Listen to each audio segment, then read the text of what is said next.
Salut tout le monde, on est avec Greg et Mia du Cap Production. Aujourd'hui on va aller faire de la gymnastique artistique masculine et restez bien jusqu'à la fin parce que vous aurez des images exclusives de Mia qui teste le sport. Exactement.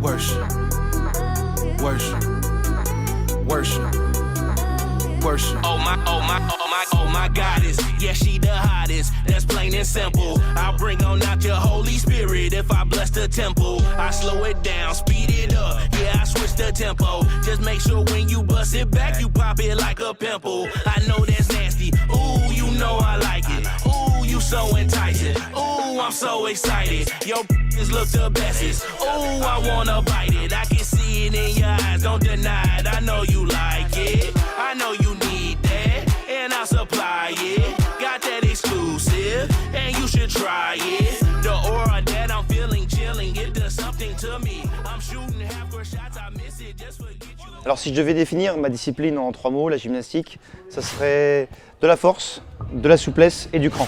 Je fais de la gym maintenant depuis 33 ans.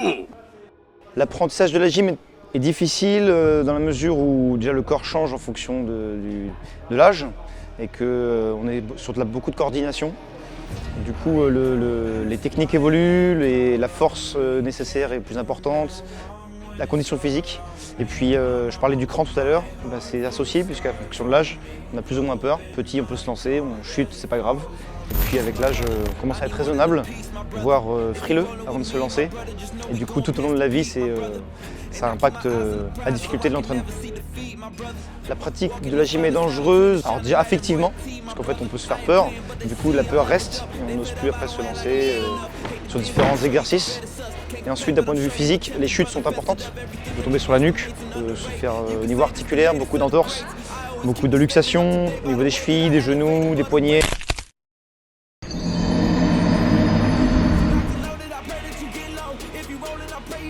Il y a de la compétition en gymnastique, c'est un sport olympique. Du coup, on concourt sur sol, arçon, anneau, saut, barre parallèle et barre fixe. Chaque gymnaste passe individuellement, mais pour une note qui est collective, puisque chacun va passer individuellement dans une équipe. Les notes sont additionnées et ça fait un score collectif. Donc c'est à la fois un sport individuel mais collectif en compétition. Alors j'ai une petite anecdote dans la discipline. Il se trouve qu'en 2012, j'ai eu la chance d'aller à Londres pour les Jeux Olympiques. Alors non pas en tant que pratiquant, mais en tant que spectateur. Et du coup, en bon touriste, je suis allé au Club France.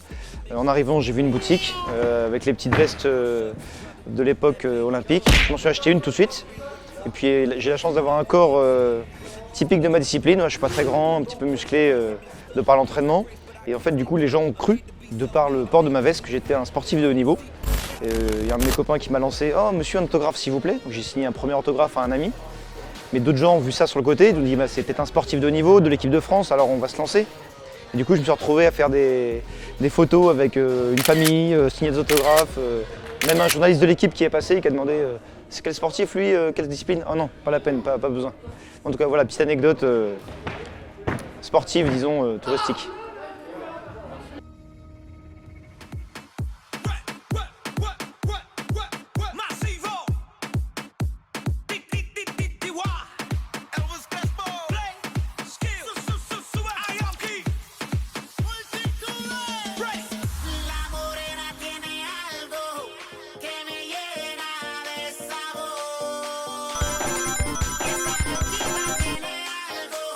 J'avais une image de fou là.